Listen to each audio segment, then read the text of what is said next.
Well, there is never a dull moment in Australian football, and I feel like I've started a few podcasts since we started the Dubcast like that, but oh my gosh, since we've last recorded an episode, anything that could have happened has happened. We've had chaos games, we've had coaches leaving, we've had players suspended, we've had retirements. It's honestly, anything that could have happened has happened. And so we've got a lot to get into. Joining me, as always, is Burke. How are you, Burke? I am good. Yeah, there was a lot of football, and I got to watch a lot of it, which was great. So yeah, been doing good. And our special guest this week from Impetus Football, the deputy editor at Impetus Football and women's football writer, one of the biggest WOTO fans in Australia, honestly, is Kieran Yap. Kieran, thank you so much for taking time out of your busy schedule to chat women's football with us tonight. It's been a busy day, so yeah, happy to keep it rolling. Yeah, the last week has just been sort of like there's been something going on every day, and just when you thought it had settled down this morning, like I wake up, I open up my inbox, and oh look, another coach has left their role. Like it just doesn't stop. Um, but as always, we start with our big storyline in women's football, and so Burke, since we've last recorded an episode, a lot has happened. So, what has been your biggest storyline over the last 2 and a bit weeks?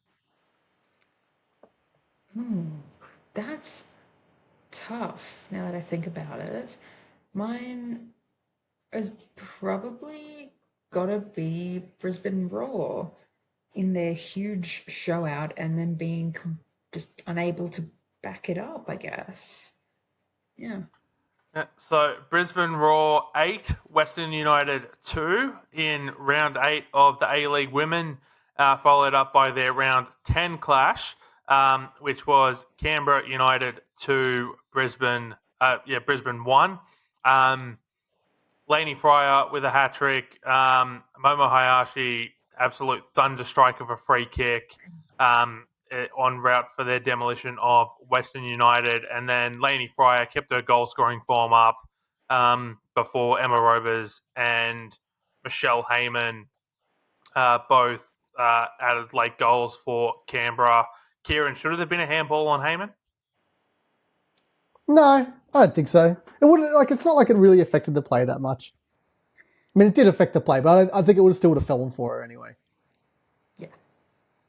All right. So no handball for Heyman. Proper goal. 2-1 Canberra. Don't kick it into her hand. Like Varley kicked it into her hand. That's what happened. She wasn't trying to handball it. And this is now, the Brisbane and Canberra season series has been wrapped up. Canberra won both games, and both games Brisbane could probably feel hard done by not to have won. Do you think, Kieran, that Brisbane will be happy to see the back of Canberra this season? Yeah, it's a bit of a bogey team, but I don't know. I don't think Brisbane played any worse than they did against Western United with Canberra. I just think that game against Western was one of those ones where every single shot went in and everything they tried worked. And against Canberra, they changed the team a little bit. Grace Quillamu was not available, and they had what's her name, the Bulgarian, Popidanova up front.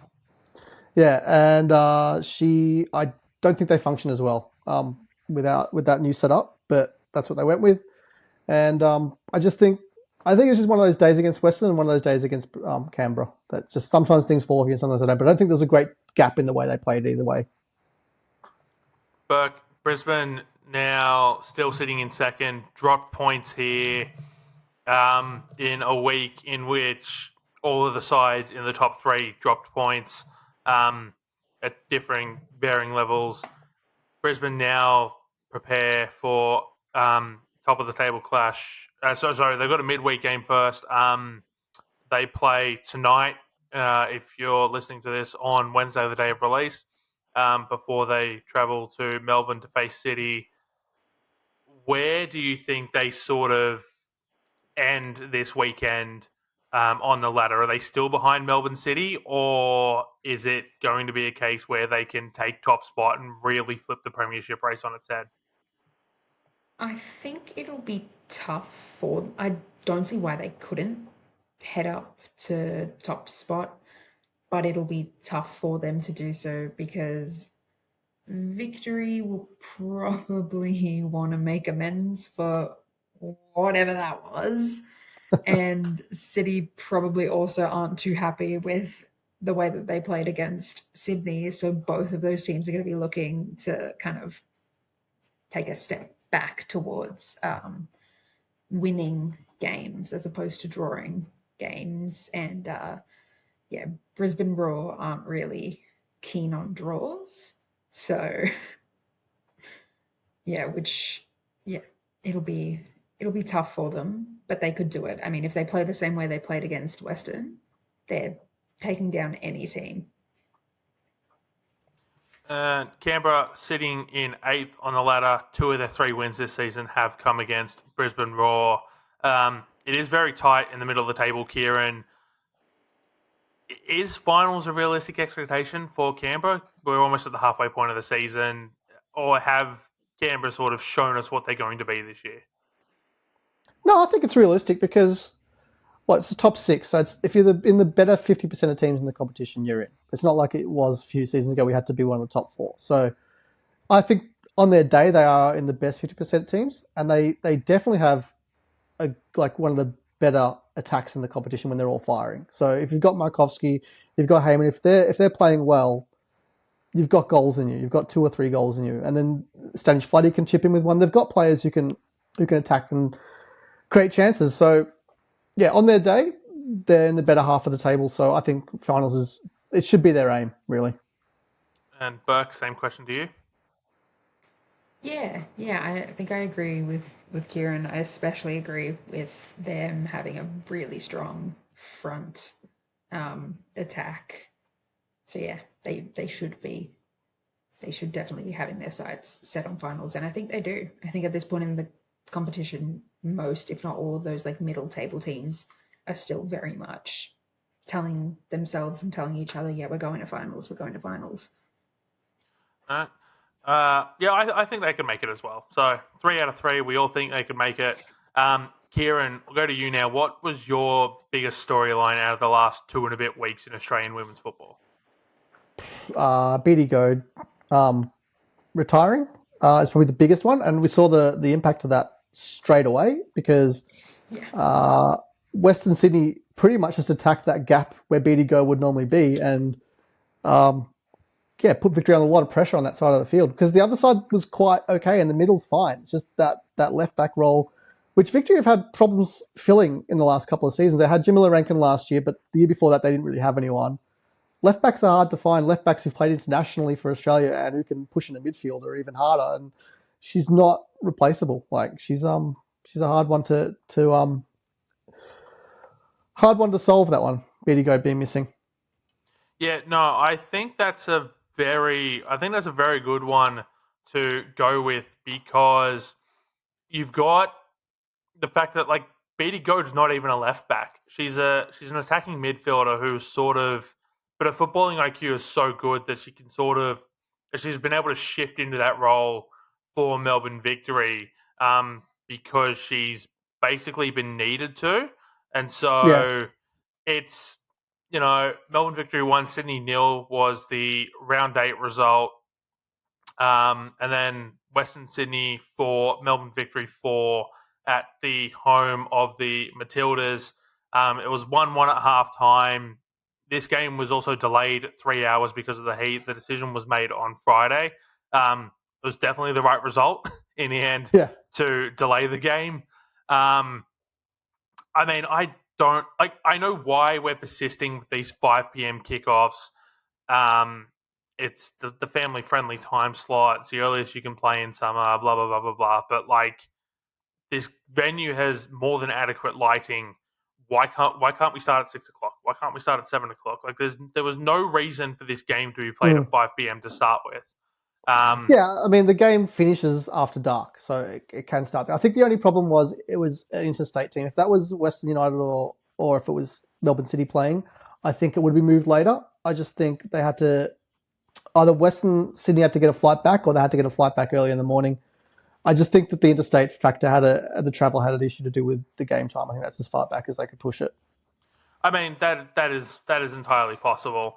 But in terms of this game, Victory led 4-2 in following Alex Chidiak's goal in the 87th minute, a drought breaker for her, and then goals to Captain Ellis in the 89th minute and Sophie Harding in the 92nd minute leveled it. And I wrote this in the A-League Women report card for this week, and you can check out at roundballaustralia.com.au. There is no universe in which a side that is leading 4-2 after the 87th minute should be dropping points. And yet this Melbourne Victory side found a way to do it, defying almost all logic in everything we know about football. Burke, what happened in this game? Because I don't know. What happened was Victory decided they weren't going to play football and they were instead going to put on a comedy show at the home of the Matildas. And they did that quite successfully because I was having a really good laugh at home on my couch. I prematurely posted calling The Western Western Sydney Sydney the Squanderers. Western Sydney Squanderers, which I'm so mad that I posted it too early because it's so good, but it'll have its time, I'm certain. But yeah, I was at home watching this game. It was really, really hot in Melbourne. So I was waiting for it to cool down so I could take the dog that I'm looking after for a walk. And when they were leading 4-2, I was like, all right, fine, I'll go. And then I didn't.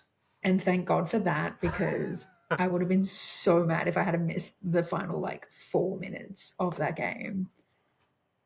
Unreal. Unreal stuff. I don't know. It's like all of their brains simultaneously turned off. It was crazy. Yeah, they were I've all never over the seen place. anything like it. So it's funny you say that, Burke, because I was traveling back from Sydney FC in Melbourne City.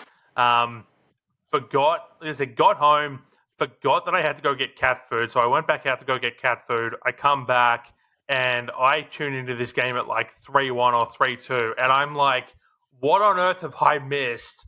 And then it turns out I didn't even miss the craziest part of the game, which is like whenever you see a scoreline like that, you're just like, okay, I've missed the craziest thing to ever happen. And then it's like, no, you didn't. You didn't miss anything. um, so when I went back and actually watched the first part of this game, I was just like, oh yeah, no. I mean, I missed goals, but like I didn't miss anything that I didn't already know about these two sides, which I'm almost disappointed by. With when I came into the game, I'm just like, I have to have missed something good. Kieran, what were your thoughts on this game? I think the heat's a big factor in it. I think Victory, even with the subs, clearly ran out of legs at the end. And both teams were making a lot of errors. You know, Chidiak's goal was a little bit scrappy as well. I think both teams were playing a little bit below their best, and that's when you get scorelines like that. When you get one team playing below their best, you get scorelines like the 8-2 game with Western and Brisbane. When you get two teams playing below their best, this happens. But you still got good players, so you get quality moments like Ellie Wilson's goal and Sienna Silveska's goal. So there's quality, but I think the trade-off is that everyone's a little bit zapped, especially by the 87th minute. And you can be forgiven for thinking, job's done, let's think about getting cool and having an icy pole on a day like that. But I do think Victory is going to sound weird. I don't think a lot of people are sort of hard on them saying they're not playing well.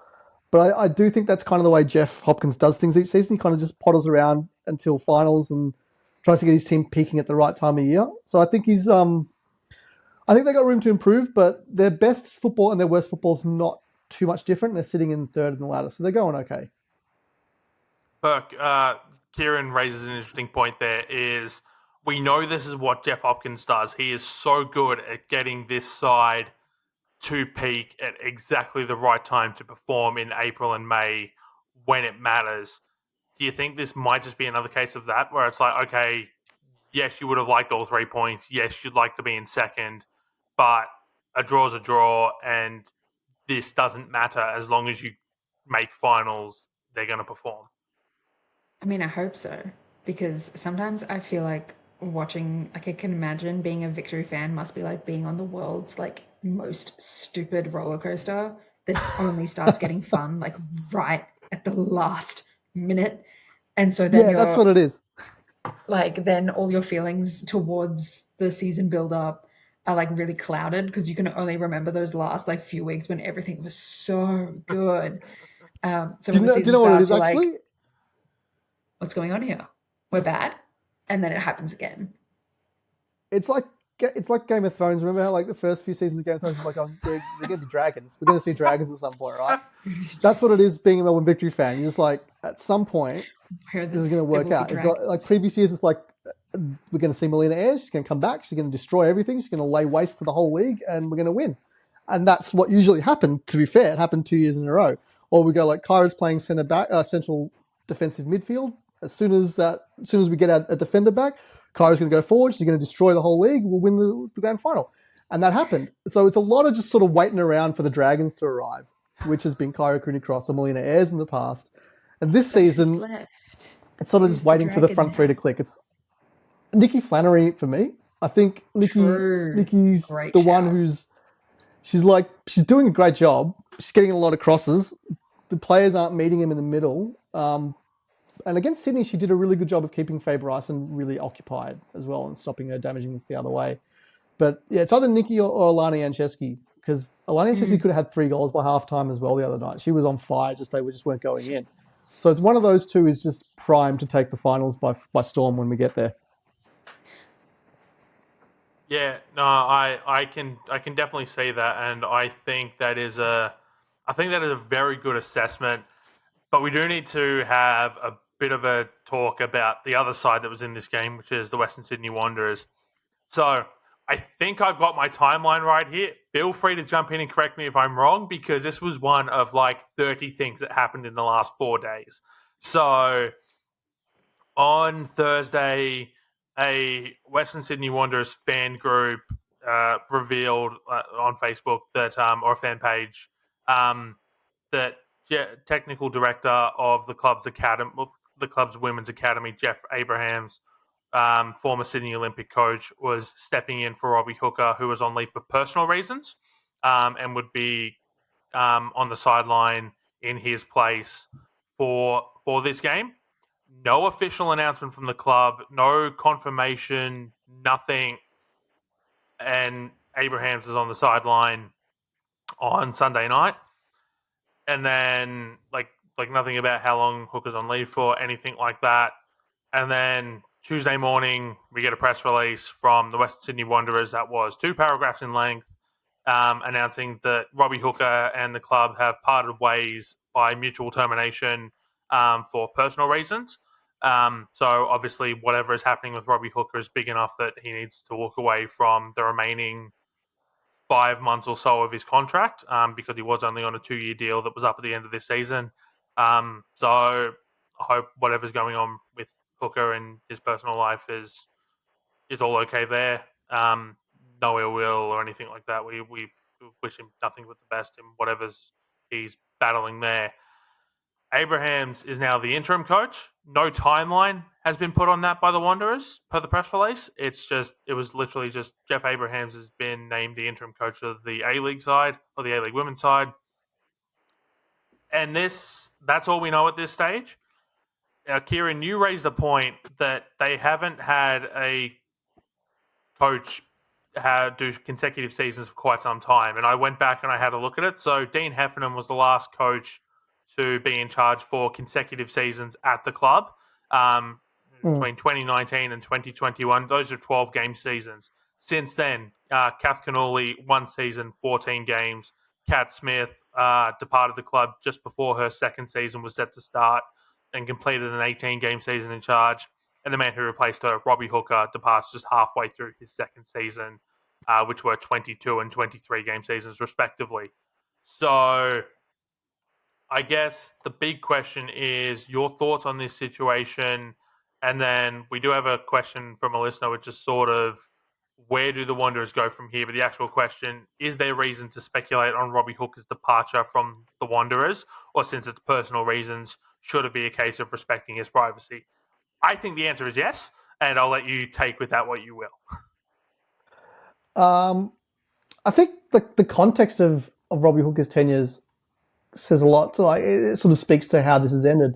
Like we don't really know why Cat Smith was, what's the phrase? Encouraged to leave is what they used to call it in high school. Encouraged to leave the school. You weren't expelled. You were encouraged to leave. Asked to leave. She was asked to leave. So Robbie Hooker was installed very quickly after that, and the rumor is that he wasn't looking for the job. Like the first instinct for everyone was that this is a guy coming in to take a woman's job in football, which happens a lot. But this wasn't that. He wasn't looking to usurp Cat Smith. It wasn't like a ploy from a group of guys trying to replace her. I don't know why she was asked to go, but Robbie Hooker wasn't aiming for that job. He was asked to do it as a favor, basically. So he didn't actually want the gig. He did a good job in his first season, and I think the pressure started to get to him this season. You saw him doing some fairly unusual things on the sidelines, and maybe he just decided it was too much for something he didn't really have his heart in. Like, he was coaching on a 12s team before he was coaching Wanderers this time around. Like he's got dub history, but that was his gig before this. He wasn't. When you're doing that, you're doing it for the love of the game. You're not doing it because you really want to be put in the pressure cooker of coaching professional football. So he did this as a favor to someone at the club. And I guess he just decided it wasn't really worth the cost to him.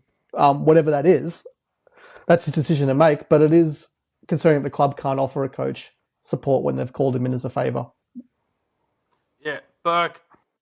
If we look at Robbie Hooker's history, he hadn't coached in the league for over a decade. If I've got my timelines right, like this was very much an out of nowhere appointment. As Kieran said, not looking for the job. No, he wasn't on the like. It's not like he was like a trying to think of the right. It's not like it was an Alex Parker situation where departed the club for personal reasons, but like he's a name that's on the list of people when like okay, there's a coaching vacancy, who could fill this sort of role. Like it's not a name that was coming to mind for nearly anyone. And then very quick turnaround, Cat Smith departure, Robbie Hooker in. And now Hook is out.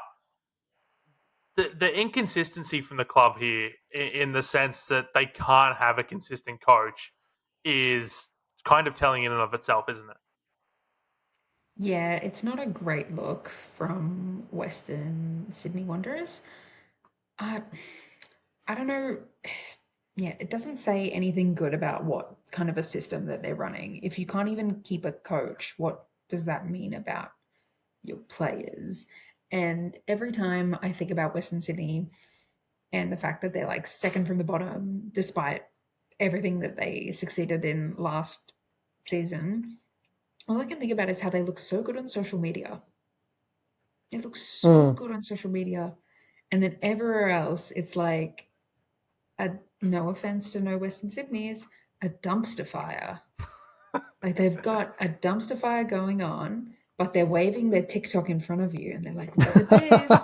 Don't look over there. Don't stop looking over there. Yeah. Yeah. So I don't know. Whatever's happening, it's not good. Yeah. I'll tell you, if you're a Wanderers fan and you don't know what's happening at the club, go to the members Q&A nights, because that's where I got that story from. Like that was them discussing that on the members Q&A night. It's not public, but it's not a secret either. They talk about it in front of their fans and players. So it's in the public forum, and they do answer your questions. It just leaves more questions sometimes. But I was just looking at the Wanderers' history recently. They've lost Courtney Nevin, Sarah Hunter, Briley Henry, Isabel Gomez, Vesna Milivojevic. And if you want to go back a little bit further, you can say Courtney Vine, I think. But she wasn't the Courtney Vine at the time. Kyra Cooney Cross was there for one season. Tegan Collister was pretty good in her when she was played. Like there's some, some really good players have come through that club and not stayed. Alexia Yeah, Apostolakis. no, it's Alexia Apostolakis is a huge one. Yeah, it's fascinating because, to your point, Burke, this is a club that has the resources to do well, and like you can see that with what they do on their social media. And it's not just the women's side; it's also the men's side as well. Their social media, pre-season hype videos, all of that. Like they do a good job at promoting the club, but then it seemingly just disappoints everywhere else on the field with kind of all these things that are going on. To answer Atomic Elbow's question, reason to speculate on Hooker's departure or since it's personal reasons, respecting his privacy. As I said, I think the answer is yes. I think in a sense that we should be respecting the privacy there, but at the same time, when a club is so consistently inconsistent with keeping coaches around, I think, Kieran, you said this earlier today as well on social media, fans almost have a right to know what's going on because this is not normal at most clubs. Like, coaching turnover is what it is, but there's usually a reason behind it where you can point to results or you can point to this or you can point to the fact that there's an impatient billionaire owner who has too much money that they don't know what to do with. And so getting a new coach in every 6 months is fun for them. Like, these, I don't think the question around Hooker's that relevant, really. I mean, I don't think that's that big a mystery. They asked him to do a favour, he did it, and he ran out of favours. I think the two before him are the ones that really members deserve answers on. Like, we don't know why Catherine Connolly was let go. We don't know why Cat Smith was let go. There's just rumours and stories and innuendo, and none of it is all the rumours all point to things that are beyond the coach's control. So, yeah, those are the ones that people really deserve answers on because they were supposed to be like Connolly was like a club icon, and Cat Smith was like doing great things in the Vic NPL. So, and she's done okay at Western United. Like, they played really well last season. So there's obviously no fault in the two coaches and how they can coach a team. So something's not quite right. I don't think Hooker's the big mystery. I think the two before him were, and Dean Hefton's been public about his experience at the club. I think those two are the ones that people need answers for, and it doesn't feel like it's gotten better since then.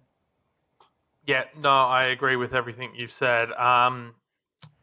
Sort of running out of time, so I'm not going to ask about speculating on new coach or anything like that. We've got plenty of time to do that over the coming weeks and months as the season continues and we get closer to the end of the season. But Jeff Abrahams is the interim coach for now, and so I'll expect to see a lot more of him on the sideline.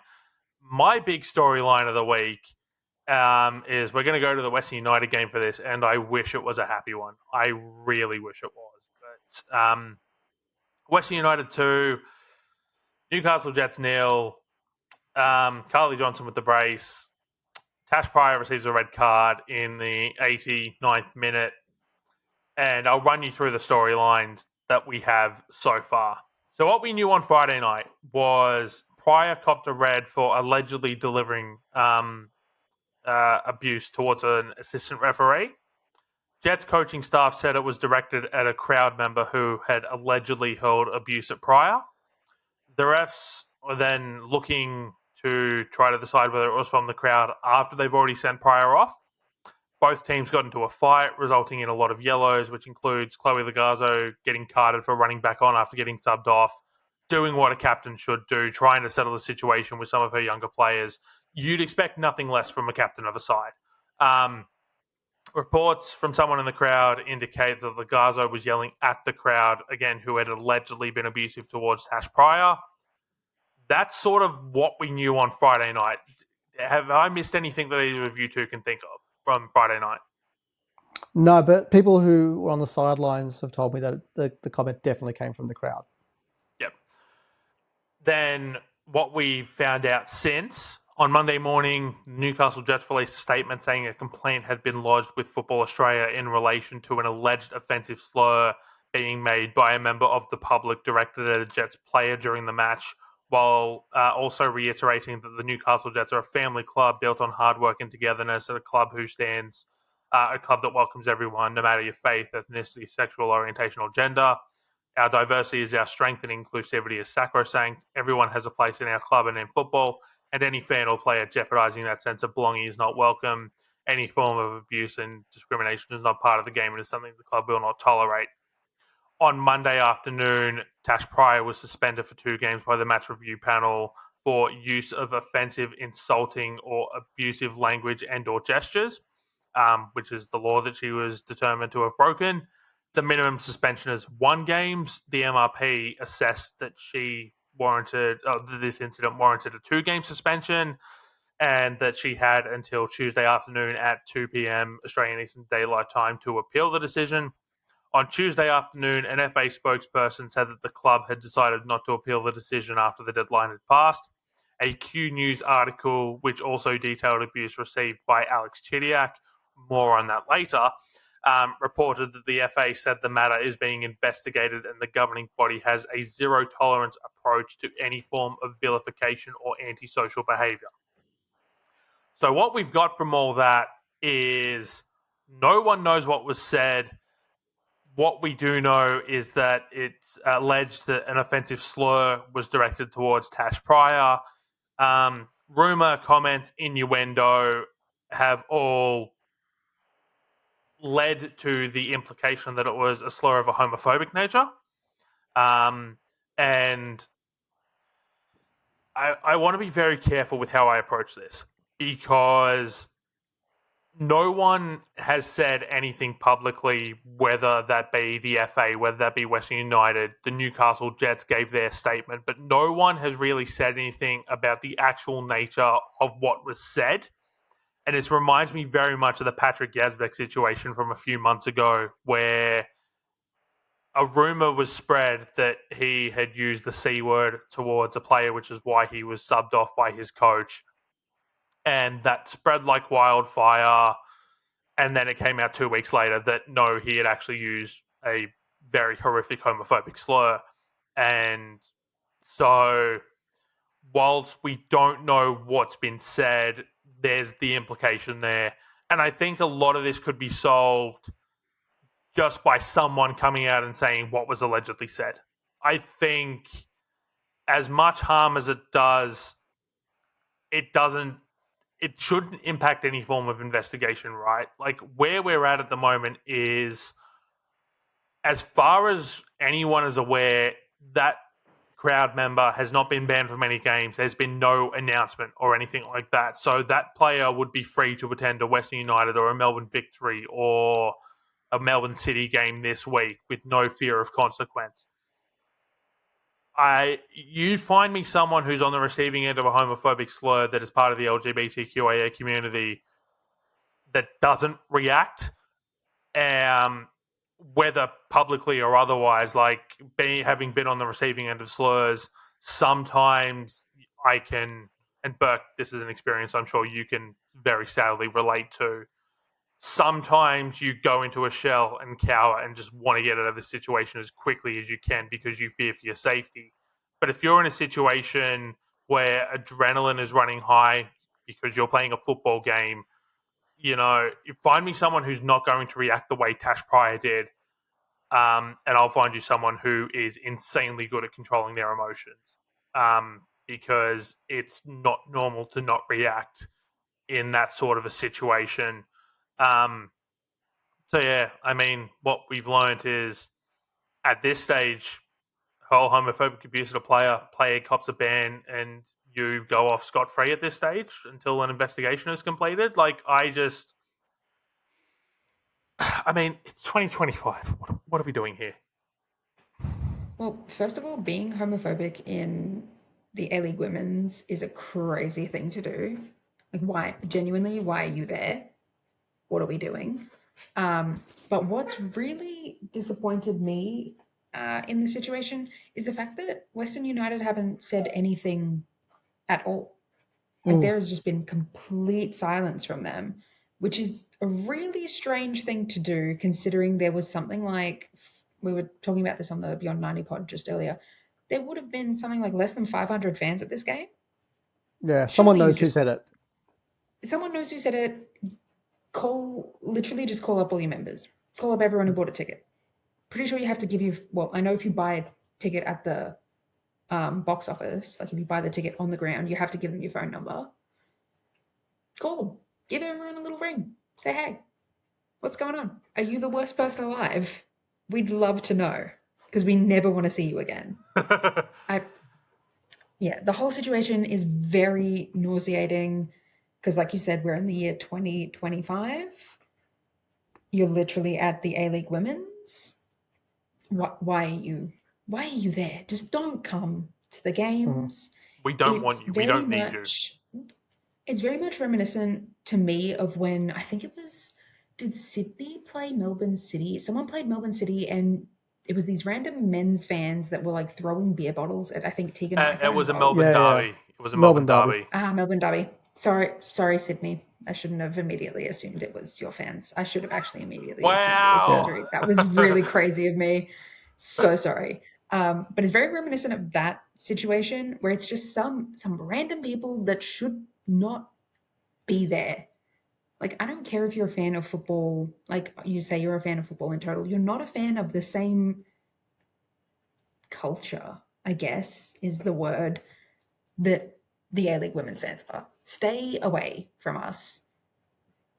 Don't come back. But yeah, I hope Tash Pryor is okay because the whole situation is just stupid. And like you were saying about the way people respond, it's not like she could have left. Like she can't leave the situation. She can't get away from that. So what were they expecting her? What was anyone expecting her to do? She can't leave. And I don't know, you're not expecting that kind of behavior at an A-League women's game. So obviously, at least it seems like the obvious action to me, you're going to respond in whatever way, shape, or form you think is correct. And I honestly don't think, like, I understand that the laws were broken, but I don't think she did anything wrong. Morally, I don't think she did anything wrong. And I will take that to my grave. Horrible situation.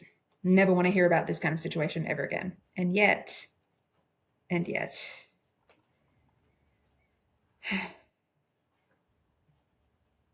Yeah. No, I think that sums it up. I mean, Tim Coughlin said to me replied to one of the posts I put out on Blue Sky, that when Sydney FC travelled, there was a crowd member who came over and apparently dressed down the cove of the Western United fans because "We Hate Victorians" chant was upsetting a few people, and like as you said, there's not a whole lot of people at Ironbark Field. You've been there. It's a very open field. This sort of stuff tiny. carries throughout the crowd. You can hear these sorts of things. So, like, if someone's prepared to go to the visiting fans and be like, hey, we don't think you should do this chant because reasons X, Y, and Z, but a slur is going unchecked, no one's reporting it, like, what does that say? And I'm not suggesting in the slightest that Western United as a club support this sort of behaviour.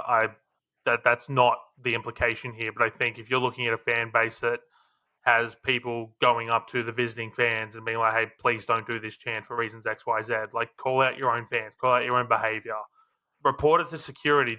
Is there not like, and maybe you can uh, tell me this or not, Burke, but like at every major ground in the country, there's an antisocial behavior phone number that's broadcast throughout the game. Like, send a message to that number and go, "Hey, person wearing red shirt in section blah blah blah blah blah said blah blah blah blah blah." And then security comes over and deals with it. Like, surely that isn't that hard to do, right? I don't think I can recall having seen like an antisocial number, but I know there are seckies, like there are security Yeah. guards. So They've all Yeah, got I think walkie-talkies. when it's continuous behavior though, like a chant, it is easy to go see what they're doing. But if someone just says some remark once and then hides in the crowd, it is asking a bit of security to pinpoint them. yeah, It's looking for a needle in a stack of needles, effectively. Um, I am surprised that West United haven't announced they're doing an investigation. I'm also getting the gut feeling that because she didn't appeal, that Tash Pryor kind of wants to put this behind her a little bit or not yeah, discuss it anymore at the very least. Um, um, Not everyone handles things the way Chidiac does. Everyone's allowed to handle things the way they want. And my gut feeling is that if she'd appealed, she would have gotten off. But if she'd appealed, she would have had to keep discussing this as well. And yeah. that's the I've cost that maybe been she didn't want to thinking go the with. exact same thing. Yeah, everyone deals with these sorts of situations differently, and there's no right or wrong way to deal with them. And I can tell you from experience that there is no right or wrong way to deal with them. Just because you're on the receiving end of one thing 1 week doesn't mean you're going to react the exact same way the next week. Just be nice to everyone. Like, just, let's just not have to do this. But I think that gives us a good move along, Kieran, to Alex Chidiac, as you mentioned. So on Monday, Alex Chidiac shared a DM that she received on Instagram showcasing homophobic abuse, which she called out and has sort of led to this broader discussion that, in the last 4 or so days, we've had two very high profile A-League women's and Matildas players on the receiving end of homophobic abuse. One of them allegedly, of course, but by all accounts, prior, we just had that discussion. Go back and listen to it if you missed anything we said. I don't understand how people can do this, right? Like, this was someone with their full government name doing this. Like, I, I understand that the world of social media has led to people feeling over entitled and overconfident, but like, what goes through someone's mind to be like, I'm gonna directly message this player once I found them on social media and just hurl them with vile abuse because why? Did she score a goal that cost this person their bet? Was it an unders bet that they were after? Was it something else entirely? Did they just feel like being a homophobic? Like, I don't know. I just don't know. Yeah, my immediate thought when I saw that DM was this is someone who's had their bet ruined. Mm. And I honestly need gambling culture in totality, not even just around sports. I need it to go. No more gambling. No more betting. Sorry. You people cannot be trusted with it. So it needs to be taken away. I'm sorry. Um, yeah, you said like what could be going through this person's head? Absolutely nothing. There are rocks up there, and those rocks rattled together, and this is what they came up with. And I think like maybe this is even a bit too mean for me to say, but I think some people in some ways low key are just evil because there's no need to do that. You can always like you can think as many horrible thoughts as you like, but keep that to yourself. There's in no conceivable way is there ever a reason to speak to someone like that, someone you know or someone you don't know. So I really do think it's just a case of people straight up becoming just worse and worse as time goes on in the political culture that we live in. But yeah, the whole thing was insane. I was in disbelief when I saw the Instagram story that Chidiac posted about it because I could not believe that someone would put their full name to that. Who does that? It was No very one. violent, that one as well. Like, it wasn't just sledging and it wasn't just abuse. Like, the Victory Facebook page has got a lot of people who've clearly lost money on a bet commenting on it underneath, and comments aren't nice, and they should be deleted by the moderator, to be honest. But this one was violent. It was with a real hate towards a player that is pretty much universally loved, like, if not by the national team coaches, by every single fan in the country loves her. Like, she's probably the most popular player in the league across the clubs. But this was a violent message. I can't believe someone would type it out and press send, but I sent some worse things to them. So it takes all types to on social media, I guess. Look, I don't know. I mean, it was clearly a disturbed individual with a disturbingly common amount of bigotry in their system, and the league probably has to get on the front foot about this because 2 in 1 week is a lot. And if they look like they're not getting on the front foot about it, it'll just keep escalating, and someone will get hurt. Yeah, I mean, this goes to what PFA put out today. It's just a statement from Bo Bush. Abuse of any player, whether online or during a match, is completely unacceptable. We continue to offer Alex and Tash direct support. The sport must shift from reacting after harm occurs to proactively safeguarding players. Addressing abuse only after it occurs falls short of genuine player protection. We have committed substantial resources to enhancing player safety online and remain dedicated to expanding LGBTI inclusion education for all players, but it is incumbent on the APL and FA to enhance safety for players in stadiums. And I think being proactive there is the key part of that statement that stands out to me, because this is a league that has a pride round. The FA have done a pride event in the past during the Cup of Nations. All the players had rainbow numbering on the back of their jerseys. I very proudly own a Courtney Vine replica one. This is it's one of these things where at the same time, league social media already this season shared a player in the men's game doing doing the Trump dance and got the exact reaction they wanted in terms of engagement. The person who sent that tweet knew exactly what they were doing with it, and whether or not they had direct permission from a supervisor or whatever to send it, or I'm not going to pretend like I know the inner workings of the APL and who's in charge of what game and what this when it comes to the social media strategy and everything like that. But that reflects on you as a brand. And I tweeted this at the time. You don't get to choose when to be an ally. You're an ally or you're not. If you want the rainbow dollar and don't want it to come off as rainbow capitalism, then you need to be an ally all the time. Otherwise, I'm sorry, it's rainbow capitalism and people will see through that eventually, even if they don't see through it initially. Because, they're excited. And I've, had instances like that recently where it's like I've been excited by something, and then as the weeks have gone on, I was like, yeah, I fell for rainbow capitalism again. Boo. So yeah, I don't know, Kieran, I'd love to get your thoughts on this in terms of what the league can and can't do to better support LGBTI people. I'm gonna be probably talk myself out of the future job, but I don't think I'm pretty sure that the same admin is in charge of the men's and the women's account, A-League men's and A-League women's Twitter account.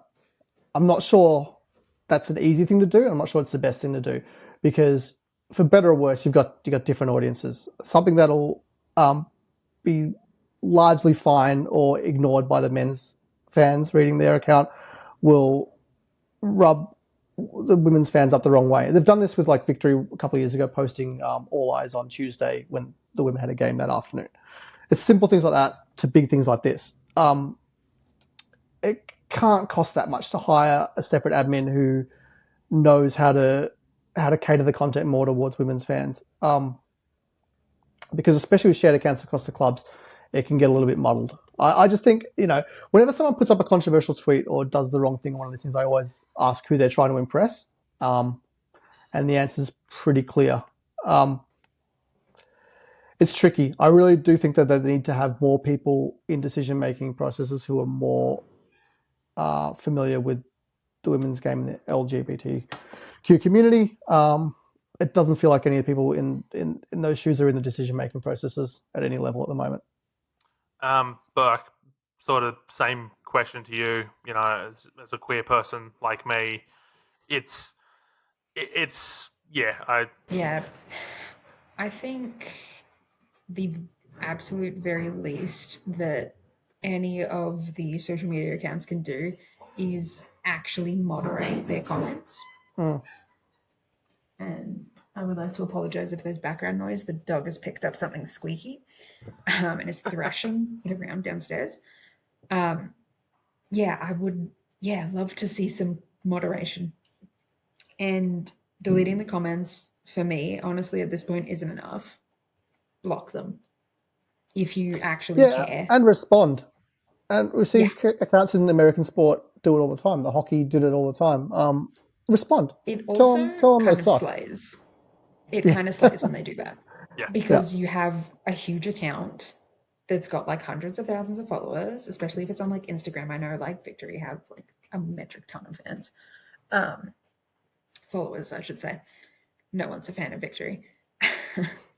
But if they actually respond and block them, you send a real message to people that they can't get away with the behavior that they're demonstrating. And it's very tiring that this is the conversation, I think, that we're having in literally the first week of the year, because it is literally the seventh day of this year. Hmm. And yeah, it all just kind of sucks. Like, this was not the way I was expecting 2025 to kick off, especially not in the A League Women's. But this is what we've got, so this is what we will deal with. Yeah, I guess the last thing to say really is that if you don't like the people who play in this league, stay away from it. Yeah, no, I think that's a good ending point there, because I think you look at a situation where you get these sorts of comments all the time of people who, like, when accounts post pride stuff versus like, oh, you get the usual Thai rhetoric, go woke, go broke, blah, blah, blah, blah, blah. But then those, like, I'm never coming back. But then those people forget about it in 2 or 3 weeks. And so it's like they come back anyway. They don't go anywhere, because they've forgotten why they're angry 2 or 3 weeks later, because they've moved on to the next thing that they're angry about. But then Yeah, and also, if they don't come back, so what? Like, just say they don't come back. I know the league is starving for fans, right? But I have a wild theory that if you ban the people who suck, more people who don't will come along, who might be staying away because there are people who suck who come along. yeah, So, Yeah. like, like the people going nuts about the MCG comment about Christmas being Boxing Day Eve. People saying, That was "Oh, I'm never coming there funny. again." Like, you're never going to the MCG again. All right, fine, we'll call your bluff. That's just call their bluff. Like, really, we don't need them. yeah. But I mean, if you look at, say, for example, then the other side of the equation, where it's like you don't do anything about that sort of behavior because you're worried about losing that person who's going to forget about it in 2 or 3 weeks, and maybe every 10th one of them actually just stays away completely, which is fine.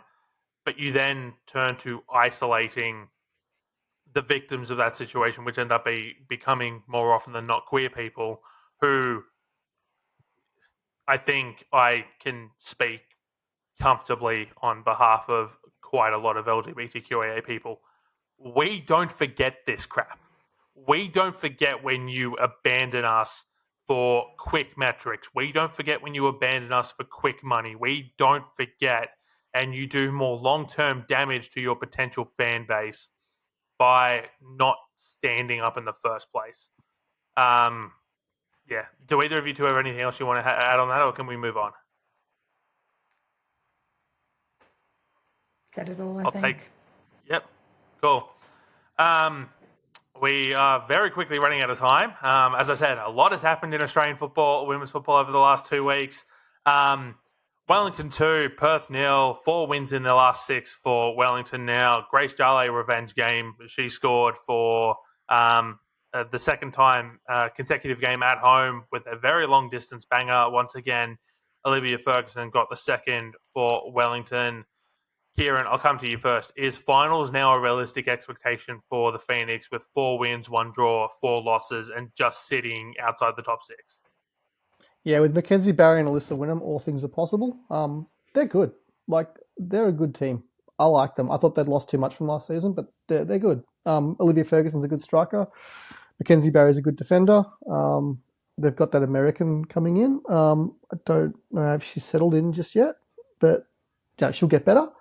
Zoe McMeekin's getting better every season. They're a good team. Perth have an injury list as long as Sydney's loss list this season. They are struggling, but they're the games you got to win. You got to beat the teams that you should be beating. So Wellington are a fully professional outfit and doing what you need to do to make finals. Burke, this was a Perth side who managed to force both central defenders um, onto yellow cards by the 20th minute, and then Zoe McMeekin onto a yellow card by the 60th minute. So 3 of the back 4 on yellow cards with lots of time to play in this game. But that was sort of where, outside of a 10-minute flurry towards the end, things were for the Perth. 2 straight losses for the Glory now. They face Sydney next. Is that good for Perth or bad for Perth? I want to say it's good because Sydney this season are very much beatable, but then they also drew with City. So, unfortunately, this is the dub. Whatever you say will automatically have the opposite happen. So, really, why make a prediction?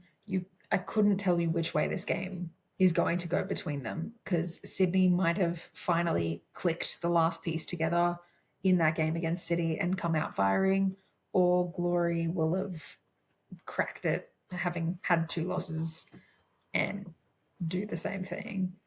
I want it for Perth though, which is mostly just because I don't like Sydney. But I am from Melbourne, so. But yes, I do have a bit of a soft spot for Perth. I think they have some really great players in their system that I'm a big fan of. So I would like to see success for them. It's almost a must-see game, isn't it, Kieran? Yeah. What I tweet. Yeah. If Perth can't beat Sydney, that's their season done. And if Sydney can't beat Perth, they're never going to get their mojo back this season. I don't think they played that well against City. I think the goal they scored was spectacular, but they didn't create enough good normal chances. Whereas City, Lords Bosch was kind of doing what she wanted. They just couldn't get that final shot on. 9 times out of 10, I feel like that's a 3-1 win for Sydney for Melbourne City against Sydney FC. So like they had their swagger back for about 40 minutes. But then once Holly McNamara got hold of that ball and tucked away, pass for Letitia McKenna, like Sydney just dropped. Like they need to get their edge back, and they can do it against Perth. But if they don't, I don't think they can this season. Yep, 1-1 draw between Sydney and Melbourne City. As you already mentioned, Lucy Johnson with an absolute banger from roughly 30 yards out, give or take a couple. Letitia McKenna set up perfectly by Holly Mack, who had only been on the field for like 2 minutes, capitalised on a failed clearance by Talia Franco. It's now the second goalkeeping error, which has directly led to Sydney FC dropping points against Melbourne City this season. I did ask Ante Juric about it after the game. He's put it down to 2 errors by 2 young goalkeepers, and he's backing them both in to improve, which is a fair way of looking at it. And Burke, City, as I said, the top 3 all lost points, Brisbane Roar, Melbourne Victory. City sort of gained a point by being able to score a goal late, but at the same time, this also feels like it was 2 points dropped for City and a chance to create a 6-point gap at the top of the table. Yeah, that's absolutely the way I've been seeing it. I was very irritated watching this game, and it got to the point at the end of it when we were getting free kicks. Well, when they were getting free kicks in the attacking third, and I was just sitting there on the couch like, oh, thank God this is when Alexia Apostolakis saves us. And you know it's bad when you're hinging all of your hopes on an 18-year-old. An 18-year-old I know she's done defender, it before, nonetheless. but it's a bit much of me to ask an 18-year-old to save this team that is well built, full of successful players. You can't see it any other way other than a 2-point loss because Sydney are literally, they're not even basement dwellers. They've dug a room that's lower than the basement, and that's where they're currently residing. I don't like it. Just felt, yeah, it was like what Kieran said, that they were doing everything right except for the part that actually really matters at the end of it, which is getting the ball over that line. So, Yeah. I'm going to insert that pretend. one meme of Leah Williamson after a game where she's like, "We had how many shots on goal?" All right, shooting practice for everyone tomorrow. I'm going to pretend, Burke, that what you said was an indirect shout out to Sophie Lawson and the murder basement that she experienced in France for the 2019 Women's World Cup. Kieran, this match between Brisbane Roar and Melbourne City on Saturday, keeping in mind Brisbane Roar and Melbourne Victory do play a midweek clash. But this is very much shaping up to be a top of the table clash, isn't it? That could very much Yeah, change how the premiership race is decided. I think I think City are very hard to beat because not only do they have the class, they have the depth. So they can have Briley Henry play at right back. They can have a play at centre forward. They can have, they've got Caitlin Carriage and Amelia Murray not even making the matchday squad sometimes. And those are two really good players who can score goals at this level. Like they're not unproven, they're proven players.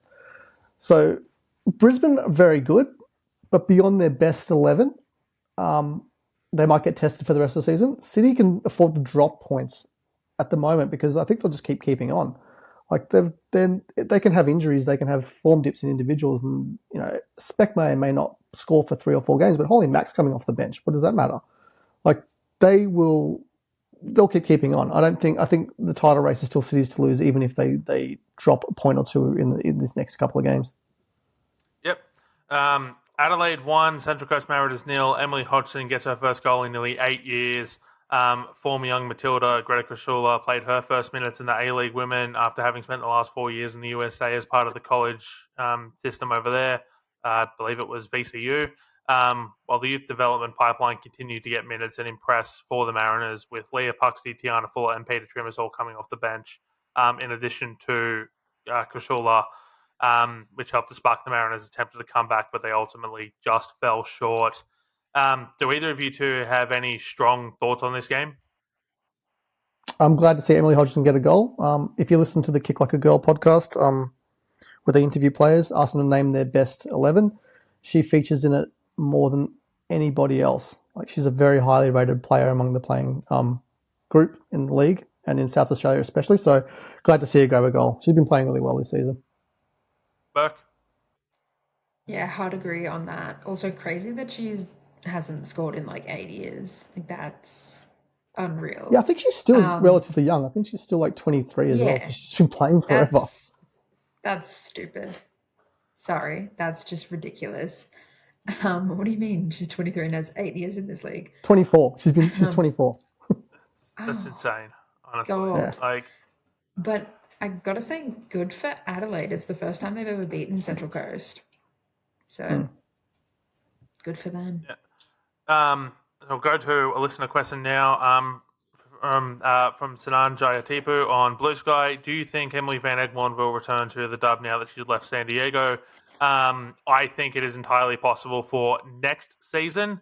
Emily Van Egmond has departed San Diego via mutual termination. She was originally signed through the end of the 2025 season, so she would not be able to play in the dub this season due to being contracted when the A-League Women transfer window closed in late November. Kieran, I'll come to you first on this. Next season, do you think it's possible we see Van Egmond back in the dub, or does she stay in the NWSL? Is her wife Australian? American, I believe. Oh, yeah, that complicates things, doesn't it? Maybe she likes living in America, maybe she doesn't. I do actually. They got married here, so yeah, that is true. Maybe she wants to be Australian.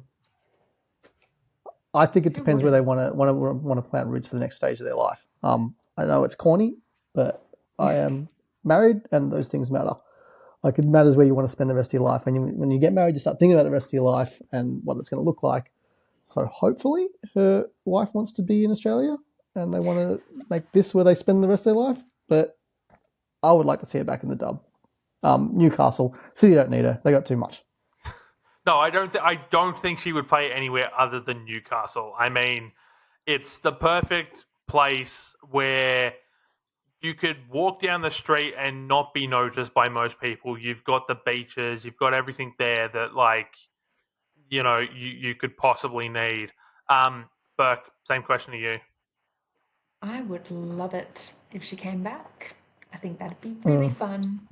Not just because I am a true believer just because I think she's great value to watch. And I've always loved when she's done the random little stints that she's kind of had here in the last couple of years. Usually, when the NWSL goes on break, she just kind of pops up for like 4 to 6 weeks and then disappears again.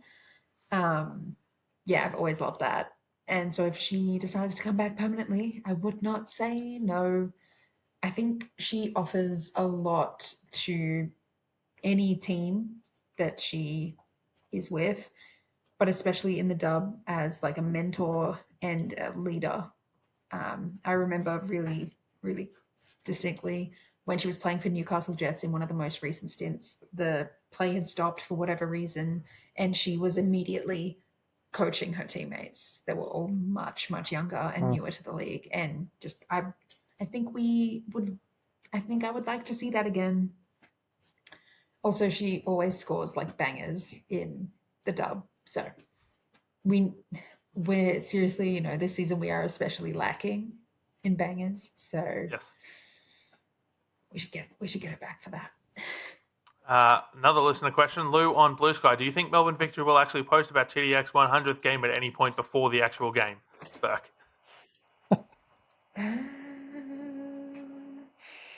Well, they should. They're forgetful there, aren't they? Is what Burke wants to say. They forget things. They do.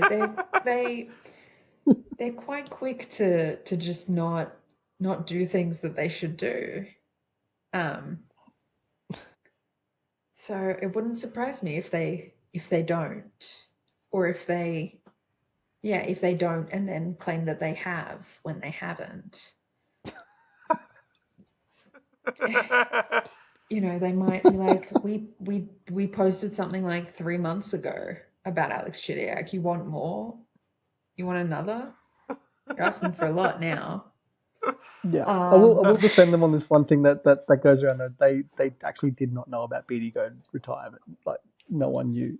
They were the last to know. Yeah, that sort of came out of nowhere. It was an Instagram post where it's like, oh, everyone's on the back foot trying to work out from afterwards what had happened. Yeah. The social media guy would have been the last to know about that. Like literally. Yeah. Let's hope Where they're else? not the last to know about this one. No. I think the Victory Vikings will make it very clear to them that this is not the last. They're not messing around with this one. They will not be the last to know. So on Wednesday, the day you're listening to this, by the time you've listened to this, it may already have happened. The Asian Women's Champions League draw for the quarterfinals will have taken place, where Melbourne City will find out their opponent for the quarterfinals. They will host that game on either March 22 or March 23. That is a weekend. I did have a look at the schedules for both competitions. I believe the men are on international break, and there are no currently scheduled games for the Melbourne Rectangular Stadium and the A-League Women. So I would expect that to be the venue for this particular fixture, given what we know about AFC standards and their competitions and all that sort of fun stuff. So it'll be a chance for a standalone Melbourne City women's game at the Melbourne Rectangular Stadium. They can draw either Abu Dhabi Country Club, Wuhan Jiangda Women's FC from China, or Taichung Blue Whale Women's Football Team from Taipei. The three sides they can draw. So I'm not going to pretend like I know anything about any of these sides. If Melbourne City win their quarterfinal matchup, they will go through to the semi-finals and potentially the final, both of which are being held in a centralized hub, and that takes place. So the A-League Women's final is scheduled for the weekend of May 16 to May 18. The semi-finals are scheduled for May 21, and the final of the Asian Women's Champions League is scheduled for May 24. So if City want to do the double, they have to basically play. So they would have to play the final and win the final the weekend before. They then have to fly to wherever the central location is to play a semi-final match 3 days later, and then potentially a final 3 days after that. So I don't believe the location for that hub has been announced yet. I would very much like to see whoever needs to put in a bid, whether that be Football Australia, whether that be Melbourne City or whoever, to host this in Australia. I think it would be good gear to host it in Australia. And with that, we will move on to our last bit of news. On Sunday afternoon, it was announced by Football Australia that Leah Blaney has departed her role as coach of the Young Matildas to take a role as an assistant coach with the senior Japanese women's team under Niels Nielsen, Danish coach. The Japanese Federation hired, I believe it was last month, off the top of my head. Leah Blaney took the Young Matildas to two World Cups, the two under-20s World Cups in 2022 and 2024, and a third-place finish at the 2024 Asian Cup, becoming the first coach to qualify for the under-20s Women's World Cup through Asia since 2006, which was a team that Blaney was part of. North Korea withdrew from the tournament in 2022, and as the next best-place finisher, the Young Matildas were granted entry into the 2022 World Cup. She also recently acted as an assistant coach of the under-23s and also as an assistant to Tom Samani with the senior Matilda side during the most recent window. Football Australia also said that a new coach is to be announced in due course. This puts things in an interesting perspective, Kieran, where the under-20s are now without a coach. The under-23s are currently without a coach with Mel Andrietta on leave. And the senior Matilda side also doesn't have a permanent coach at the moment. And there's rumours and innuendo floating around that Ray Dower is not part of the under-17s setup anymore either. And so you're looking at the four senior most women's national sides, 17s, 20s, 23s, and the senior Matildas that don't have a coach at the moment. Yeah, it's not good. It's not what you want going into an Asian Cup that you're hosting. Last year we had lots of time. It was 2 years away. Now it's 1 year away, and we've got no coaches at any level, and it's getting a little bit more urgent. I wanted her to have a real shot at coaching our team, but I'm really happy that she's got what's really a step up. She's in the senior setup in Japan, which is the benchmark in Asia.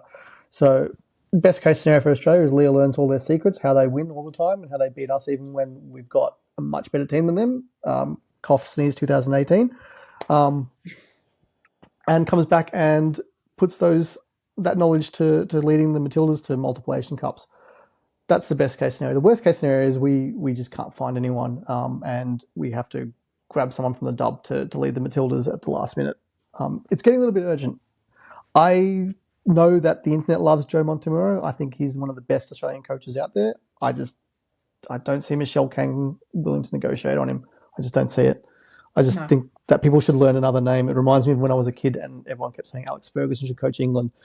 Yeah, it would work, but it's not going to happen. Like, it's not easy. You got to negotiate with Manchester United.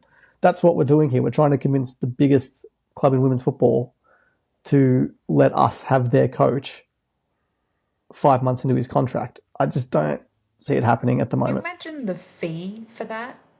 Can you imagine how much it would cost them? She would chuck on zeros just out of spite. Just for wasting her time. They'd send her an offer, she'd add a zero, and then they'd just go back and forth and she'd just keep adding zeros for every time they messed her around. Yeah, because it's nothing to her. It would just be offending her to even ask. Like, it's rude to ask her. Yeah, I feel like this is just a situation where for what would be the cost to pay out the contract, plus his salary, all the staff he wants to bring in. I mean, I'd say that there's backroom staff that he'd want to bring in as well, but it seems like, again, seemingly there's no one left. So it's not like you have to pay out current staff contracts or anything like that. But like when you add all those sorts of numbers together, you're looking at a situation where for what that would cost, there would be a similar coach that would cost as much, if not significantly less than what Montemurro would cost. And I think my big problem with Montemurro as a name is people are only throwing his name around because he's an Australian coach. If he's an English coach, his name does not get mentioned whatsoever. Yeah, and he's spoken about wanting to coach the Matildas one day, so it's not an impossible thing. It's just the hardest possible thing we could be trying to do a year out from an Asian Cup. Yeah, If they so pull it off, amazing. Like if they can pull this off, Football If they Australia can pull this are the world's off, best negotiators, and and they have the all of them should deepest get jobs. pockets, Yeah, and they've all been lying to us about how like poor we are. that's true. Yeah, if Football Australia can buy out Michelle Kang, I mean, yeah, you're right. There's bigger stories than who we get as the coach. If they're buying out Montemuro, Canberra United should not be the way that they are. Mm, yeah. yeah, That's no, that's all I can But say. if they can pull it off, I don't. I mean, they have to ask. You have to ask. yeah, But no, of course. I It'd once be had a stupid Miss not Universe to. contestant over at my house, and I had to ask. I mean, it wasn't going to happen, but you gotta find out. You gotta know. That's what this is. It's just you gotta shoot the shot, but it's not happening. Yeah, no, I mean, as you said, time is very much running out to get one of these positions filled, let alone all You're of gonna have to edit them. that. But yeah, so I think this is very much a situation of the sooner the better. And look, I think the deadline at this point has to be for Football Australia. Someone needs to be in by the She Believes Cup. Otherwise, what are we doing here? And that's really soon. That's like a month away. Yeah, it's That's a month and a half away, so you need to get someone in the next 3 weeks. Hope maybe by the time this has come out, we'll all have received a press release at 8 a.m. announcing that there's a press conference going to be that there's a new coach, and press conferences on Thursday or something, and this discussion is all for naught. But yeah, so Leah Blaney departs for an assistant's job with the senior Japanese women's team. Best of luck to her, and hopefully she comes back, as Kieran said, and gives us all of Japan's secrets. That would be absolutely fantastic. That was a bumper episode. We finally got everything in, and I'm sure I've missed one or two or three things. But that will do us here on this episode of the Dubcast, part of the Roundball Australia Network. Thank you, Burke. Thank you for having me. pleasure being here. And thank you, Kieran, as well. My name is Paletti. Thank you so much for joining us. We'll be back on Wednesday next week to talk about... I've lost track of what round of the dub it is with this round 9 midweek split round is doing my head in 11? terms of games being everywhere. Yeah, 11 sounds right. Let's say round 11. Yes, of course it's round 11. I did the report card this morning. That was round 10. I should know this. I should be better than this.